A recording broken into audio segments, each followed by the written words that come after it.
पिताजी नहीं रहे, वो हमें हमेशा के लिए छोड़ के जा रहे थे। ऊपर से एक जिम्मेदारी सौंप के गए थे कि मैं ये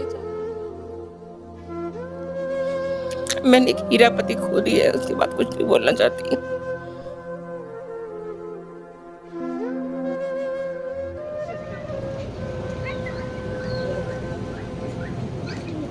विधायक के रूप में, महापौर के रूप में उनके योगदान को कभी भुलाया नहीं जा सकता।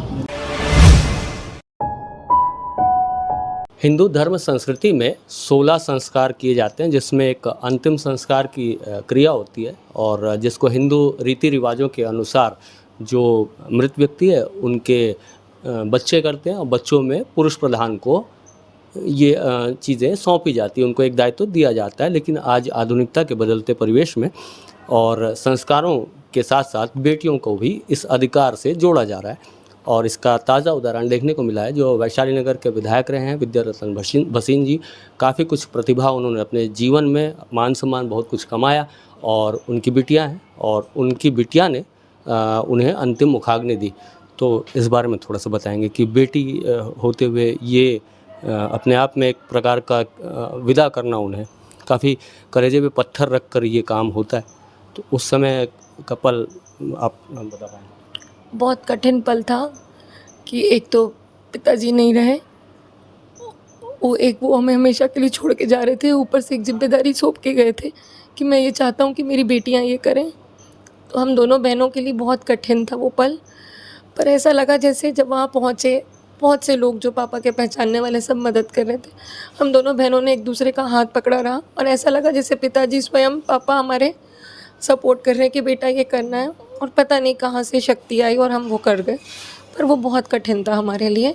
पर पिताजी की चाहत थी और समाज के लिए एक संदेश था कि बेटा और बेटी में कोई फ़र्क नहीं होता, इसलिए हमने वो किया। एक बेटी होते हुए अपने पिता की यादगार तो आप सदा, आप बहनें और परिवार समाहित रखेंगे। और आपको जब से आपने होश संभाला या आपकी बहन ने, उन्होंने क्या पाया, किस तरीके से बेटियों की कद्र, वैल्यूज़ या फिर उनकी जो मान मर्यादा है उसका ख्याल रखते थे? आप लोगों को कैसे बड़ा करना चाहते थे, कैसी शिक्षा देना चाहते थे, क्या कुछ कहते थे? हंसी मजाक की अगर कोई बातें हों वो भी बताएं।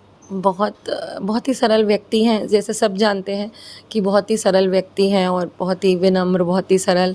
हमेशा ये शिक्षा दी कि बेटा वैसी सहजता और विनम्रता रखो। और सबसे बड़ी सीख जो हमने उनसे ली है कि simple living and high thinking. वो बिल्कुल ही साधारण रहते थे। वो विधायक होते हुए भी मतलब उनने कभी कोई ऐसा, आप लोग ने भी मीडिया वाले हैं देखा होगा, कभी कोई दिखावा ये सब तो उनके अंदर था ही नहीं, ना कोई छल कपट। तो उनने हमें भी यही शिक्षा दी कि बेटा जितना ज़मीन से जुड़े हुए रहोगे उतना अच्छा रहेगा।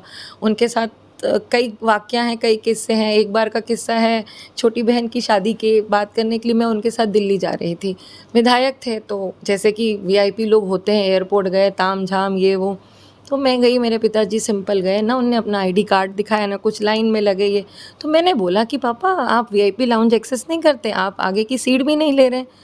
बोलते बेटा हमेशा ज़मीन से जुड़े रहना चाहिए, ये सब मुझे पसंद नहीं है। तो मुझे वो बात दिल को छू गई कि जब वो विधायक होके इतना डाउन टू इवन वो अपने सामान के लिए भी पोर्टर वोटर बुक नहीं करते थे। वो खुद से ही अपना सब काम करना और बहुत ही सहज और बहुत ही ज़मीन से जुड़े हुए थे। और यही शिक्षा उनने हम दोनों बहनों को दी है कि बिल्कुल बेटा जितना ज़मीन में रहोगे उतना ऊंचा उड़ोगे। तो बस अब उनकी यही शिक्षा को हम ध्यान रखेंगे। स्कूल के समय का वक्त ज़रूर याद होगा जब एक पिता अपने बच्चे को उंगली पकड़कर स्कूल छोड़ने जाता है, लेने आता है, माता भी करती हैं। तो वो पल आपको हमेशा याद रहे। शायद उस मेमोरीज़ के बारे में, उन बातों के बारे में अगर कोई बात करना चाहे। बिल्कुल, हम दोनों बहनों में 12 साल का अंतर रहा है हम दोनों की उम्र में। और दोनों को ही भरपूर प्यार दिया पापा ने। और स्कूल की भी बहुत यादें हैं। पापा छोड़ने जाते थे, एग्ज़ाम के बाद हम वापस आते थे तो हाईवे में डोसा खिलाना, दशहरे में स्कूटर में बिठा के दशहरा ग्राउंड में बहुत सी यादें हैं, बहुत अनगिनत यादें हैं। बहुत प्यार से, बहुत लाड से, बहुत जतन से हमारे मम्मी पापा ने हमारी परवरिश की और अच्छी शिक्षा दी। तो आज हम सब अपने अपने घर में, जबलपुर में हूँ, ये बैंगलोर में, हम अपने अपने घरों में खुश हैं। और कभी हमको ये नहीं बोला कि बेटा कि मैं तुम्हारे पापा विधायक हैं, उस चीज़ का कोई घमंड ना खुद किया ना हम लोगों के अंदर वो। राजनीतिक रूप से जैसे पापा जी का एक नाम रहा है, मतलब संगठन में भी रहे हैं, महापौर भी रहे हैं और उसके बाद विधानसभा भी रहे हैं। तो इसको देखते हुए जो उनके बारे में बाहर के लोग चर्चा करते थे, आप लोगों को जब ये कहा जाता था कि आपके पापा विधायक हैं, वो समय कैसा रहता था, सुनने में कैसा लगता था? और क्या पापा जी कभी ये कहते थे कि बेटा मैं राजनीति में हूँ, आप लोग भी राजनीति में आ जाओ? क्या इस तरह की कभी कोई बातें होती थी?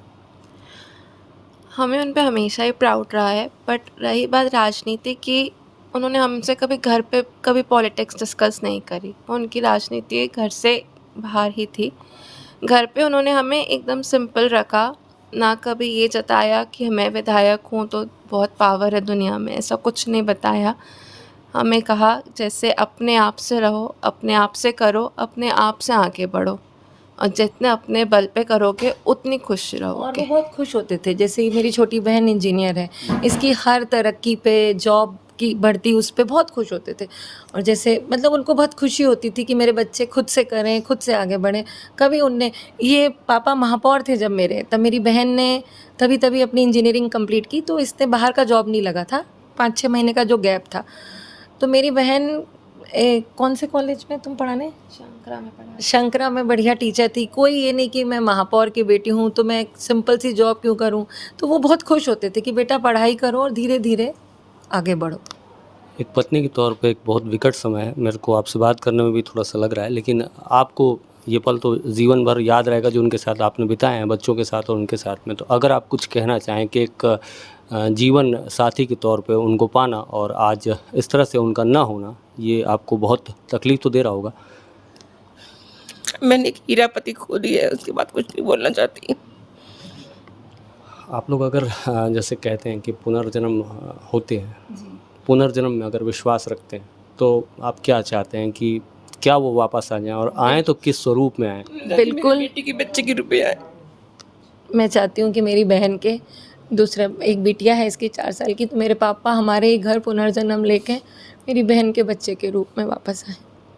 ये विद्यारतन भसीन जी का परिवार और शोकाकुल समय है, शोकाकुल परिवार है, और ज़्यादा सवाल तो हम नहीं कर पाएंगे इस परिवार से। जितना इन्होंने बताया उनकी जीवन शैली के बारे में, हम लोग भी पत्रकार हैं और काफ़ी लंबे समय से उन्हें जानते हैं, काफ़ी लंबे समय से उनकी भावनाओं को, उनके कार्यशैली को हमने देखा है, महसूस किया है, और उनके कई बार बाइट लिए हैं, कई बार उनकी बातों को दिखाया है। तो हम भी उनके व्यक्तित्व के कायल रहे हैं, और स्वाभाविक सी बात है, एक सरल सीधे साधे इंसान, साफ तौर पर काम करने वाले इंसान, और ना सिर्फ भाजपा की गलियारियों में बल्कि जो विपक्षी दल है, कांग्रेस के जो गलियारे हैं, वहाँ से भी कभी कोई ऐसी आवाज़ नहीं उठी जो उनके विरोधी स्वर में हो। सभी लोग उनको सम्मान देते हुए नज़र आए थे, और इसीलिए ये आज देखने को मिल रहा है कि छत्तीसगढ़ के मुख्यमंत्री जो भूपेश बघेल जी हैं, वो घर आने वाले हैं, घर आके श्रद्धांजलि देने वाले हैं। तो भगवान उनकी आत्मा को शांति दे और इस दुखी परिवार को आत्मसंबल प्रदान करे, ऐसी हम सभी कामना करते हैं। भसीन जी महापौर भी रहे, विधायक रहे, उनके हमेशा लोगों से उनका मेल मिलाप बना रहता था, और सभी लोगों के लिए उसका दरवाज़ा खुला रहता था, और हमेशा हम सबके सुख दुख में वो खड़े रहते थे, और बहुत ही मृदुभाषी थे, मिलनसार व्यक्ति। तो जाना निश्चित रूप से हम लोगों के लिए विधायक के रूप में, महापौर के रूप में उनके योगदान को कभी भुलाया नहीं जा सकता। विधानसभा में भी हम लोग हमेशा मिलते थे, भले ही दल अलग अलग हो, लेकिन व्यक्तिगत रूप से हम लोगों में बड़े अच्छे संबंध हैं। और अभी जैसे परिवार वालों के ये उसके स्मृति को चिरस्थायी रखने के लिए रायपुर नाका से लेके जामुल बोगदा तक के जो सड़क है उसके नाम से रखा जाए, तो मैं उसकी स्वीकृति प्रदान करता हूँ, उसकी घोषणा करता हूँ कि रायपुर नाका से लेके जामुल बोगदा तक की जो सड़क है वो विद्यारतन भसीन जी के स्मृति में उसको रखा जाएगा। कैसे नेता थे? बहुत अच्छे। हम अलग अलग राजनीतिक दल होने के बावजूद भी हम लोगों के संबंध बड़े अच्छे रहे हैं, बहुत ही मिलनसार, कभी कटुता नहीं रही, और सबसे जब भी मिलते थे बड़े ही सौहार्दपूर्ण ढंग से मिलते थे, और एक आत्मीय संबंध हम लोगों का था। एक व्यक्तिगत इसको हम क्षति मान सकते हैं, ये व्यक्तिगत क्षति है हमारी, और भिलाई के लिए, वैशाली नगर के लिए कपूरी क्षति भी है। सीएम साहब सदन में किस तरीके से भूमिका थी उनकी?